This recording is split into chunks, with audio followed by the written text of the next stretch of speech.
Good morning मेरे प्यारे विद्यार्थियों। उम्मीद है कि तुम अपने घर पर सुरक्षित हो। देखो मेरे प्यारे विद्यार्थियों, हमारी पहली कविता जो है हे मातृभूमि हो गई है और आज हम पढ़ने जा रहे हैं हमारा दूसरा पाठ वारिस कौल। और इस पाठ की लेखिका है विभा रानी, जिसका जन्म 1959 में बिहार में हो गया है। बहुआयामी ये लेखिका है, बहुत विषयों पर लिखने वाली, कविता लिखी है, गीत लिखी है और आज की फिल्में, गीत, लोकगीत उन्होंने बहुत लिखे हैं। बहुत फेमस ऐसी ये लेखिका है और उन्होंने हमारे सामने वारिस कौल यह एक संवादात्मक कहानी पेश की है। अभी ये कहानी जो होती है, तुम्हें पता है कि हर बच्चों को, बूढ़ों से लेकर बच्चों तक, सबको कहानी सुनना बहुत अच्छा लगता है ना? तुम्हें भी अच्छा लगता है ना? हाँ। तो ये कहानी क्या होती है?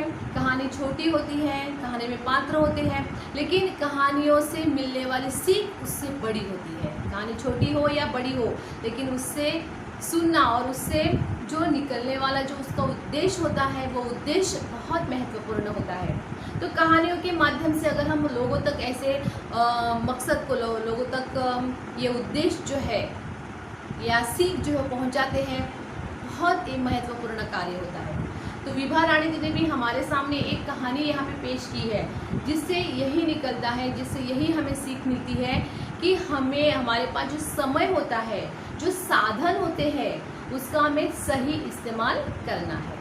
उसके पहले देखो, पाठ पढ़ने से पूर्व मैं तुम्हें एक कहानी बताना चाहती हूँ कि देखो, एक रामपुर नाम का गाँव था और उस गाँव में एक जमींदार रहता था। वो जमींदार गांव के लोगों की जो समस्याएं थी, उस समस्याओं को हल करता था, उनके कार्य में हाथ बटाता था। जमींदारी किसको क्या लेन देन, हिसाब किताब, इन सब का वो सही तरीके से हिसाब किताब रखता था। फिलहाल अभी वो बूढ़ा हो गया है और वो सोचता है कि अभी मैं बूढ़ा हो गया हूँ और ये जमींदारी जो है मुझे मेरे दोनों बेटे में से किसी एक बेटे को सौंपना है, लेकिन मैं किसे सौंपूं जो इस जमींदारी जो है उसे संभालने का लायक हो, उसे जो गांव के लोगों के समस्याओं को हल करेगा, समस्याओं का जो प्रॉब्लम्स रहेंगे गांव में उसे सॉल्व करेगा। ऐसा मुझे मेरे दोनों बेटे में से एक जमींदारी संभालने वाला होशियार, बुद्धिमान लड़का कौन सा है, उसे मुझे चुनना है। उनके तो 2 बेटे थे, तो उसने क्या किया है, अपने दोनों बेटों को बुलाया और उसके घर के पीछे एक छोटा सा दूसरा एक मकान था, घर था, उसमें 2 कमरे थे और दोनों कमरे खाली पड़े थे। जमींदार ने क्या किया, अपने दोनों बेटों को बुलाया और उसे कहा कि देखो मेरे प्यारे बेटों, मैं तुम्हें 200 रुपये दे रहा हूँ, दोनों को 200, यानी कि बड़े बेटों को, बेटा जो है उसे 200 रुपये और छोटा बेटा जो है उसे भी 200। मैंने तुम्हें अभी 200 रुपये दिए हैं, शाम के 7 बजे तक तुम्हें क्या करना है, ये पूरा कमरा जो है ना, वो कमरे को तुम्हें पूरी तरह से भरना है।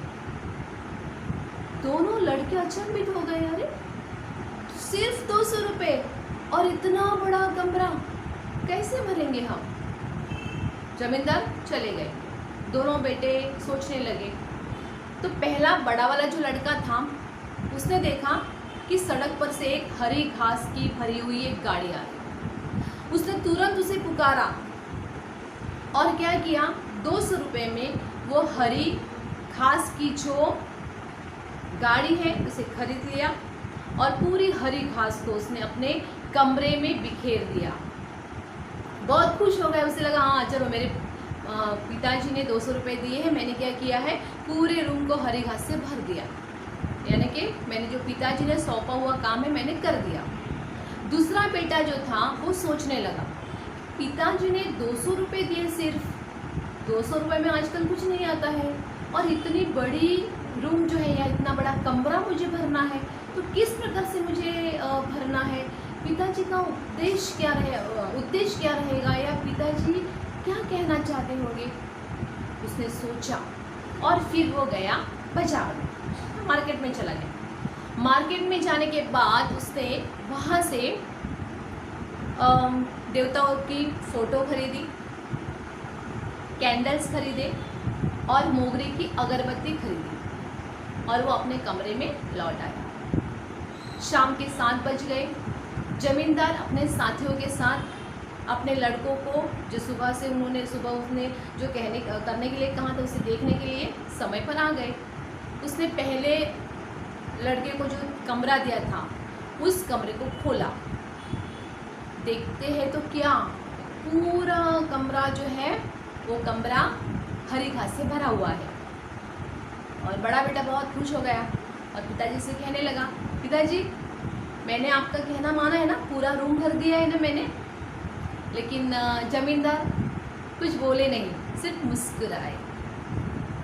उसके बाद वो दूसरे बेटे के कमरे में गए। जैसे ही उन्होंने दरवाज़ा खोला, कितनी सुगंधित खुशबू आ रही थी। और अंदर जाके देखा तो हर जगह पर उन्होंने, उसके बेटे ने कैंडल्स लगाए हुए थे, मोमबत्ती लगाई हुई थी और मोमबत्ती के प्रकाश में पूरा कमरा झिलमिला उठा था, प्रकाशित हो गया था। सामने ईश्वर की फोटो थी और उसका बेटा हाथ जोड़े हुए प्रार्थना कर रहा था। जमींदार बहुत खुश हो गया और उसने अपने बेटे को गले लगाया। उसकी आंखें भर आई और उसे पता चला कि इस कमरे में तो अंधकार था, मेरे बेटे ने इस अंधकार को मिटाया और प्रकाशित कर दिया है। यही मेरा बेटा गांव के लोगों के समस्याओं को दूर कर सकता है। और उसने अपनी जमींदारी जो है वो अपने दूसरे बेटे को सौंप दी। देखो मेरे प्यारे विद्यार्थी, इस कहानी से पता चलता है कि जो भी हमारे पास साधन होते हैं, समय होता है, हमें उसका सदुपयोग करना चाहिए। हमें सोचना समझना चाहिए कि मैं किस प्रकार इसका सदुपयोग कर सकता हूँ, उपयोग कर सकता हूँ। और इसका नतीजा क्या हो गया है, दूसरे लड़के ने उसका सोच समझकर कदम उठाया, इसके लिए उसे जमींदारी मिली। तो हमें भी वैसा ही होता है, जब हम सोच समझकर कुछ काम करते हैं तो उसका फल हमेशा अच्छा ही होता है। अभी ये जो कहानी है मैंने तुम्हें बताई, ये और ये कहानी एक जैसी ही है। वारिस कौन, वारिस का मतलब क्या है, उत्तराधिकारी। जब पहले हमारे यहाँ पे सिस्टम कैसे थी, राज्य की एक राजा रहता था, राजा के 4-5 लड़के, 2-3 जो जितने भी हैं, राजा के मौत के बाद गादी संभालने के लिए या उसका सिंहासन जो है गद्दी पर कोई तो बैठेगा। लेकिन कौन बैठेगा, बड़ा बेटा बैठेगा या छोटा बेटा बैठेगा, ये भी तो तय करना होता है, क्योंकि पूरे राज्य के लोगों का प्रशासन जो करना है तो बड़ा बेटा ही अक्सर बैठता है। लेकिन फिर भी तय किया जाता है कि कौन सा लड़का बैठने के लिए लायक है। तो अभी ये जो हमारे वारिस कौन, इस कहानी में हमारी लेखिका ने हमें कहानी बताई कि एक राजा था और उस राजा को 4 बेटियां थी, यानी कि बेटा नहीं था। तो राजा सोच रहा है कि अभी मैं बूढ़ा हो रहा हूँ और ये मेरा राज्य कारोबार जो है, राजपाट जो है, राज्य प्रशासन जो है, उसे संभालने के लिए तो कोई मुझे चाहिए। तो मेरे 4 बेटियां हैं, लेकिन उन 4 बेटियों में से सबसे समझदार कौन सी है, होशियार कौन सी है, बुद्धिमान कौन है, उसे मुझे चुनना चाहिए, जो हमारे जो राज्य के जो लोग हैं उनके समस्याओं को हल करे। फिर वो सोचता है और सोचने के बाद उसे अंत में एक उपाय सूझ जाता है। उसने दूसरे दिन अपने 4 बेटियों को बुलाया और 4 बेटियों को 100-100 गेहूं के दाने दिए। 100-100 दाने देकर उन्होंने कहा कि ये गेहूं के दाने 5 साल के बाद मैं तुमसे वापस लेने वाला हूँ, इसलिए तुम्हें क्या करना है, इसे संभाल कर रखना है। 4 बेटियां 100-100 दाने लेकर अपने कमरे में चली गई। सबसे बड़ी वाली जो लड़की थी ना, उसने क्या किया, तुरंत वो दाने खिड़की से बाहर फेंक दिए और उसने कहा 5 साल के बाद मेरे पिताजी को याद भी रहेगा कि मैंने 5 साल पूर्व मेरे बेटियों को 100-100 गेहूं के दाने दिए थे। तब तो वो बूढ़े हो गए होंगे ना। और इतना ही नहीं, तो मैं तो राजकुमारी हूँ, राज दरबार में हमारे भंडार में यानी कि स्टोर रूम में गोदान में बहुत सारे गेहूँ है। अगर राजा ने मुझे पूछा, पिताजी ने पूछा कि वो गेहूँ कहाँ है, मैं वहाँ से ला के दे दूँगी। सोच लिया और उसने उसे बाहर दाने को फेंक दिया है। दूसरी लड़की जो है उसने क्या किया, उन दानों को, उनके पास ना एक छोटा लकड़ी का पिटारा था, उसे संदूकची कहते हैं। मखमल की पेटी में, मखमल यानी कि वेलवेट, मुलायम जो कपड़ा रहता है, उसने उसे उस थैले में रखा और एक पिटारे में उसे बंद करके अपने कबड़ में रख दिया। तीसरी जो है वो सोच रही है कि पिताजी ने ये दाने क्यों दिए होंगे, और वो सोचती है कि इसका मकसद क्या रहेगा। पिताजी मेरे बुद्धिमान है, राजा है, वो सबके बारे में सोचते हैं, तो पिताजी का उद्देश्य क्या रहेगा। और फिर उसने देखा कि उसकी खिड़की के पीछे एक जमीन दिखाई दी, जमीन का टुकड़ा दिखाई, यानी जमीन दिखाई दी उसे। और उसके मन में कल्पना आई कि अगर मैंने दानों को बोया तो फिर वो क्या करती है, दानों को बोती है। बोने के बाद समय पर अंकुर फूटते हैं, पौधे तैयार होते हैं, फसलें हो जाती है और बहुत सारा गेहूँ तैयार हो जाता है। फिर से वो क्या करती है, उस गेहूँ के दाने को फिर से बोती है और इस प्रकार बार बार बोने के बाद उसे 100 दाने का जो दाने थे उसका लाखों दानों में रूपांतर हो गया। उसके पास बहुत सारे दाने आ गए। ओके, चौथी लड़की जो थी उसने क्या किया, चौथी लड़की ने, ये जो छोटी थी, शरारती थी, उसे गेहूं के दाने बहुत पसंद थे। उसने क्या किया, उसे भुनवाया है, सेका है। पता है ना कि हम तवे पे रोटियां सेकते हैं, भाजने में जी, हाँ। तो उसने क्या किया, वहाँ पे फ्राई किए हैं, डीप फ्राई नहीं किए, ऑयल में नहीं किए, और उसे भुनवा कर उसने खा दिए। यानी कि उसने उसके बारे में ज़्यादा सोचा ही नहीं है। और इस तरह से क्या हो गया है, चारों लड़कियों के पास जो दाने थे उन्होंने उसका जो करना था वो कर दिया। 5 साल के बाद राजा ने क्या किया, अपने चारों बेटियों को बुलाया और चारों बेटियों से कहा कि चलो मुझे वो दाने दिखाओ, वे दाने हैं जो मैंने तुम्हें दिए थे। पहली लड़की आई, उसने क्या किया था, पहली बार उसने तो दाने फेंक दिए थे, तो उसने अभी क्या किया है, अपने भंडार घर से 100 दाने वो लेके आई और वो 100 दानों को राजा के पास देकर उसने कहा कि देखो पिताजी, आपने जो दाने दिए ना ये यही है। पिताजी ने उसे देखा और उसने कहा, जोर से कहा, कड़क कर बोला, ये वही दाने हैं जो मैंने तुम्हें दिए थे। तो अभी उसकी पोल खुल गई, उसने लगा अभी पिताजी मुझे डांटेंगे, तो इसलिए वो कह रही है नहीं, वो ये दाने नहीं है। दूसरी लड़की से पूछा कि तुम्हारे दाने कहाँ हैं, तो उसने क्या कहा, तो बहुत बड़ी खुश हो गई थी क्योंकि उसे पता था कि मखमल की पेटी में उसने सहेज कर रखे थे। उसने वो जल्दी से आई और पिताजी को देखा, देखो आपने मुझे तो जो दाने दिए थे ना, मैंने उसे बहुत अच्छी तरह से संभाल के रखा है, ये लो वे दाने। और राजा ने जब दानों को देखा तो उसे बहुत बुरा लगा क्योंकि वो पूरे दाने के पूरे सड़ गए थे। तीसरी बेटी से पूछा तब उसने कहा कि मैं तुम्हें इसका उत्तर जो है वो कल दे दूंगी। और चौथी लड़की ने कहा, क्या पिताजी आप भी किन किन बातों पर ध्यान देते हो, आपने 5 साल पूर्व दिया है वो दाने, और तुम्हें पता भी है कि मुझे दाने भूनवा कर खाना कितना अच्छा लगता है, और इसलिए मैंने क्या किया है, दानों को भुनवा कर खा दिए, आप भी किन किन चक्रों में पड़ते हो, ऐसा उसने कहा। राजा को बहुत निराशा हुई, लेकिन फिर भी उसके आशा का, उम्मीद का एक किरण था कि उसकी तीसरी बेटी, दूसरे दिन ये तीसरी बेटी जो है वो अपने पिताजी को अपने पीछे वाली ज़मीन में जहाँ पे उसने गेहूँ को बोया था वहाँ लेके गई, और वहाँ पे बहुत सारे हरी भरी फसलें गेहूँ की उग रही थी।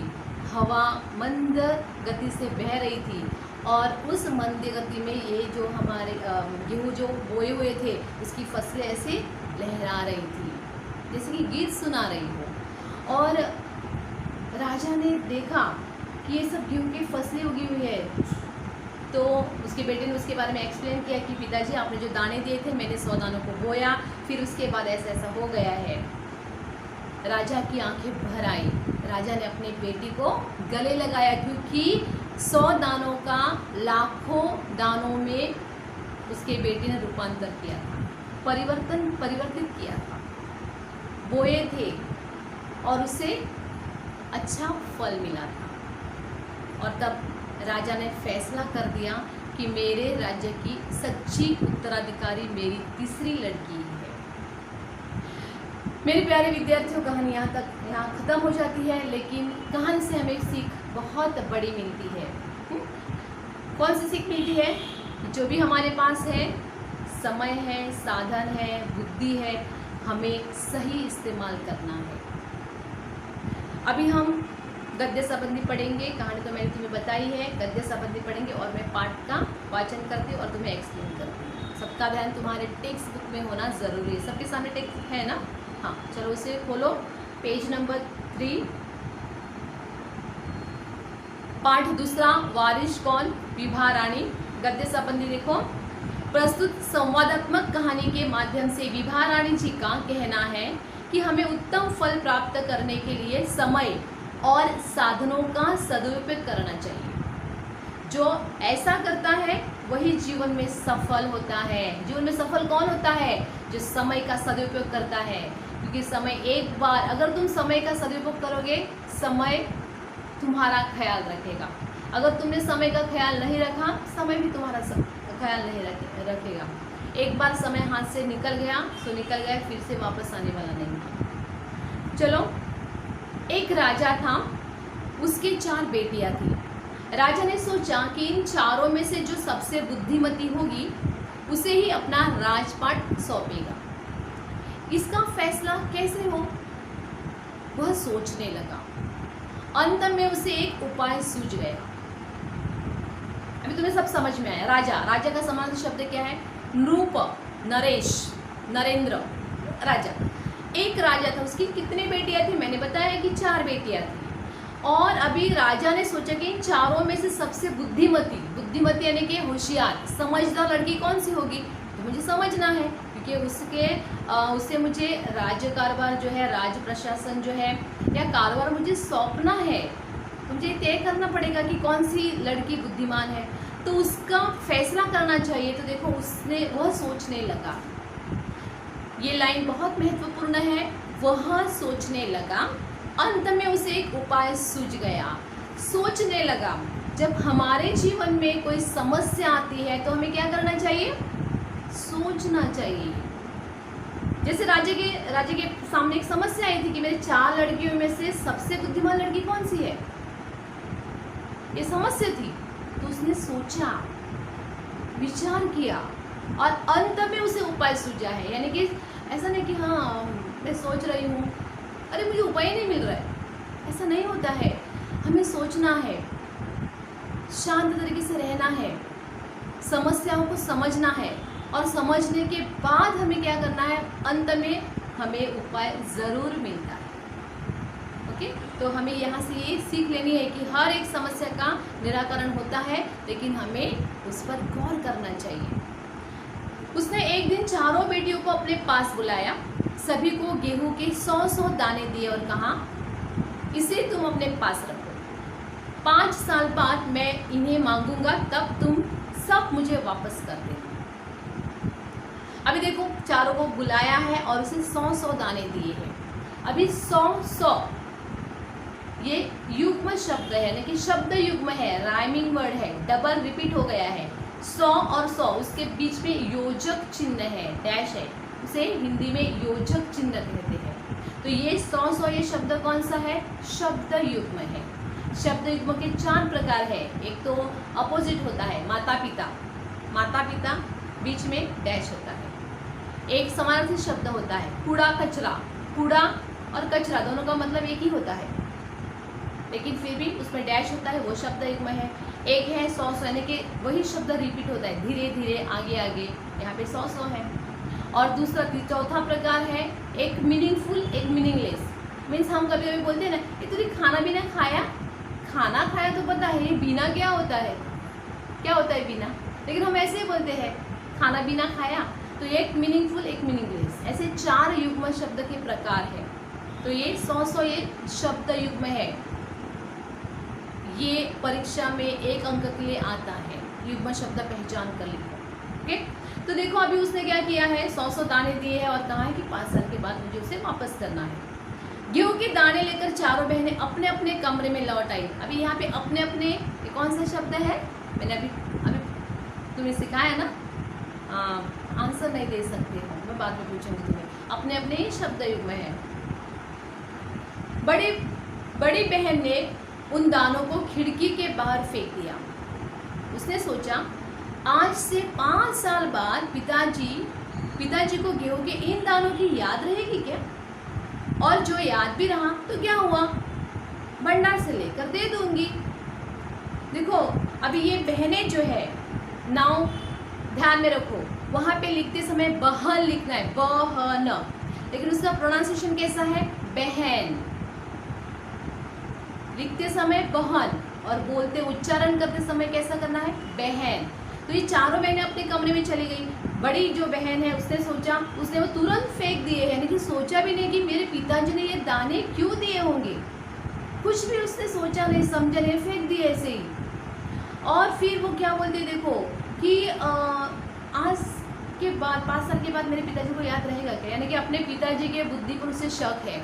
उसे पूरी तरह पता है कि बुढ़ापे में सब भूल जाते हैं, मेरे पिताजी बूढ़े हो जाएंगे और सब भूल जाएंगे।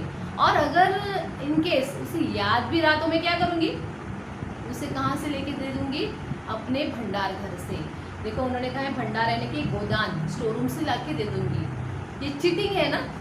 पिताजी ने क्या कहा है कि इस दाने को तुम्हें मैं दे रहा हूँ, 5 साल के बाद मुझे ये दाने चाहिए। तो पिताजी की आज्ञा का पालन उसे करना चाहिए था, लेकिन उसने वो पिताजी को क्या कर रही है, फंसा रही है।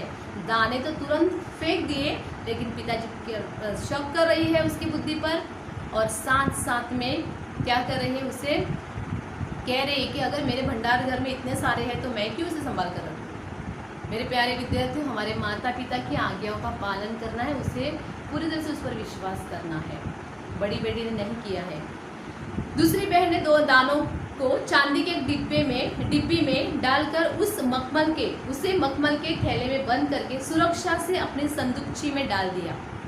सोचा 5 साल बाद जब पिताजी ये दाने मांगेंगे तब मैं उन्हें वापस कर दूंगी। उसने क्या किया, उसके पास एक छोटी पिटारा था, लकड़ी का संदूकची, और उसने क्या, एक डिब्बी थी छोटी, उस डिब्बी को खोला और मखमल यानी कि मैंने बताया पहले कि मुलायम ऐसा कपड़ा रहता है वेलवेट का, और उसमें डाल दिया, बांध कर उसने एक पिटारे में उसे रख दिया और सोचने लगी हाँ पिताजी जब मांगेंगे ना तब मैं उसे दे दूँगी। अभी हम मखमल के पिटारे में या कबर्ड में संभाल कर कौन सी चीज़ें रहती है जो बहुत मूल्यवान होती है, हाँ, जो सोना चांदी रहते हैं। अभी गेहूँ दिए तो उसे सोचना चाहिए था कि वो संभाल कर 5 साल के बाद वो थोड़ी रहने वाले हैं, लेकिन उसने भी सोचा नहीं है। तीसरी बहन बस सोचती रही कि इसका क्या करूं। चौथी और छोटी बहन तनिक बच्ची थी, तनिक यानी कि जरा सी बच्ची थी। शरारती करना उसे बहुत पसंद था। तुम्हें भी शरारत करना बहुत अच्छा लगता है, तुम भी छोटे हो, हाँ, नटखट हो ना। तो पसंद का विलोमार्थी शब्द कौन सा है, विलोम यानी कि विरुद्धार्थी शब्द। तो पसंद का विलोमार्थी शब्द क्या है, कौन सा है, नापसंद। बहन का विलोमार्थी शब्द कौन सा है, भाई। उसे गेहूं के दाने बहुत पसंद थे। उसने दानों को भुनवा कर खा डाला और खेल में मग्न हो गई। उसने क्या किया, दानों को ले लिया और उसे सेक दिए और खाए। 5 साल के बाद देखा जाएगा उसमें क्या है इतना, ऐसा वो सोच रही है। ओके, और ये सब जो तीनों लड़कियों ने किया है। अभी तीसरी लड़की का बाकी है, उसके बारे में कुछ बताया नहीं। आगे क्या लिखा है देखो। तीसरी राजकुमारी को इस बात का यकीन था कि पिताजी ने उन्हें यूं ही दाने नहीं दिए होंगे। देखो उसे अपने पिताजी पर भरोसा था। तो हर एक व्यक्ति को, हमें, तुम्हें अपने माता पिता पर भरोसा होना चाहिए, यकीन होना चाहिए कि मेरे माता पिता जो भी कहेंगे, जो भी मेरे लिए करेंगे वो मेरे लिए सही होगा। और इसलिए माता पिता की आज्ञाओं का पालन तुम्हें करना है। तीसरी लड़की सोच रही है ना, जरूर इसके पीछे कोई मकसद रहेगा, पिताजी का कोई उद्देश्य रहेगा। पहले तो उसने भी अपनी दूसरी बहनों की तरह ही उन्होंने सहज कर रख देने की सोची, सहज कर यानी कि इकट्ठा किए, संभाल कर रखने के बारे में सोचा, लेकिन वह ऐसा न कर सकी। 2-3 दिनों तक वह सोचती रही फिर उसने अपने कमरे की खिड़की के पीछे वाली जमीन में वे दाने बो दिए। देखो वो 2-3 दिन सोचती रही, उन्हें तुरंत एक्शन नहीं ली है जो बड़ी बहन ने की है। बड़ी बहन ने क्या किया है, तुरंत खिड़की से बाहर फेंक दिए, सोचा नहीं। दूसरी ने क्या किया, तुरंत उसे अपने डिब्बे में, मखमल की एक डिब्बी जो है मखमल की थैली में रख दिए। चौथी लड़की ने क्या किया है, तुरंत उसे भुनवा कर खा दिए हैं। लेकिन तीसरी बेटी क्या करती है, सोचती है, 1 दिन नहीं 2 दिन सोचती है, क्यों दिया होगा, क्या होगा। तो जब ऐसा कुछ हमारे जीवन में समस्या थी, हमें सोचना चाहिए, मैंने पहले ही बताया है। और फिर उसे पता चला कि मेरे पीछे वाली जो ज़मीन है हमारे उसके कमरे की, वहाँ पे उसने उन दानों को बोया है। शायद उसे पता चला कि गेहूं के दाने मेरे पिताजी ने दिए हैं, तो उसका मैं क्या कर सकती हूँ, 100 दाने तो इतने से रहेंगे, तो मैं उसका और कुछ कर नहीं सकती हूँ, उसे बो ही सकती हूँ। और फिर उसने बोया है। समय पर अंकुर फूटे, पौधे तैयार हुए, दाने निकले। समय पर अंकुर फूटे, ऐसा नहीं कि उसने एक दिन गेहूं के दानों को बोया और दूसरे दिन जाके देखा अरे पूरी फसल गेहूं से भरी हुई है। ऐसा हो सकता है? नहीं, इंतज़ार करना पड़ता है। मेरे प्यारे विद्यार्थियों, आज जो तुम पढ़ाई कर रहे हो, तुम्हें पता है उस पूरे साल की पढ़ाई जब तुम करते हो, मई महीने में जब तुम्हारा रिजल्ट निकलता है और उसमें तुम रैंक देखते हो या तुम्हारे परसेंटेज देखते हो, तुम्हें बहुत अच्छा लगता है। तो ये एक दिन का फल नहीं होता है, पूरे साल भर तुमने जो मेहनत की है उसका नतीजा होता है। वो समय पर होता है, ऐसा नहीं कि आज एग्ज़ाम दी और कल तुम्हारा रिजल्ट मिला तुम्हें, ऐसा नहीं होता है, समय लगता है। आम की गुठली को मैंने बो दिया और कल दूसरे दिन जाके देखा अरे बहुत सारे आम लगे हुए हैं। It's possible? ऐसा हो सकता है? नहीं, ये पॉसिबल नहीं है। उसे बोने के बाद उसके पौधे में रूपांतर होता है, फिर उसकी फसलें हो जाती है, फिर उसे दाने आते हैं, तो समय तो लगता ही है ना। तो हर एक का समय होता है, तो समय के लिए हमें रुकना पड़ता है, समय का इंतज़ार करना पड़ता है। तो देखो यहाँ पे वैसे दाने निकले हैं। राजकुमारी ने तैयार फसल में से दाने निकाले और फिर से बो दिए। देखो उसने ऐसा नहीं किया कि वो दाने मैंने निकाल दिए हैं अभी बस हो गए ना, 100 का दाना जो है वो बहुत सारे हो गए हैं। वैसे तो हम जो बोते हैं उससे दुगना तिगना हमें मिलता है। हमें अच्छे कार्य भी करने चाहिए। जब हम अच्छे कार्य करते हैं तो क्या हो जाता है, हमें अच्छाई और भी मिल जाती है। दूसरों के लिए मेहनत, दूसरों के लिए जो हम अच्छा कार्य करते हैं, हमारे लिए कार्य करने वाले बहुत सारे होते हैं, उसका फल हमें ज़्यादा मिलता है। आम की गुठली को मैंने एक आम की गुठली को बोया तो आम का वृक्ष जो है मुझे एक आम नहीं देता है, बहुत सारे मीठे रसीले आम हमें मिलते हैं। तो हमें अच्छे कर्म करने चाहिए, क्योंकि हम जैसा कर्म करेंगे वैसा हमें फल मिलेगा। जिसे हम बोएंगे उसे हम काटेंगे। तो यहाँ पे देखो कैसा हो गया, उसने फिर से बो दिए हैं। उसने ऐसा नहीं सोचा कि हाँ चलो बस हो गए, फिर से बोए हैं। इस तरह 5 वर्षों में इसके पास ढेर सारा गेहूँ तैयार हो गए। ढेर यानी कि बहुत, क्योंकि उसने 100 के 50 हो गए, 100 के 500 हो गए, 500 के 1000 हज़ार हो गए और हज़ारों के लाखों दाने तैयार हो गए हैं। और इसके लिए उसने मेहनत की है। ऐसा नहीं कि बोए और वो घर आके सो गई, नहीं, उसने मेहनत की होगी। और इसकी मेहनत जो की है, श्रम किए हैं, उसका नतीजा क्या है कि 100 दानों में 100 दाने जो थे उसका परिवर्तित लाखों दानों में हो गया है। ओके मेरे प्यारे विद्यार्थियों, यहाँ तक मैं रुक जाती हूँ और आगे का पार्ट जो है मैं अगले लेक्चर में तुम्हें सिखाऊंगी। अभी जो मैंने तुम्हें कृतियाँ दी है उस कृतियों को तुम्हें शब्दार्थ जो दिए हैं ओ और एक शब्द में उत्तर लिखो, उसे तुम्हें अपने नोटबुक में लिखना है। यहाँ पर जो शब्दार्थ दिए हैं उन शब्दार्थों को तुम्हें अपने नोटबुक में लिखना है और उसके साथ साथ एक शब्द में उत्तर लिखो, ये मैंने यहाँ पे दिए हैं, वो भी तुम्हें सुंदर हस्ताक्षर में अपने नोटबुक में लिखने हैं। अपने घर पर रहो, सुरक्षित रहो और अपना ख्याल रखो। Okay, bye bye.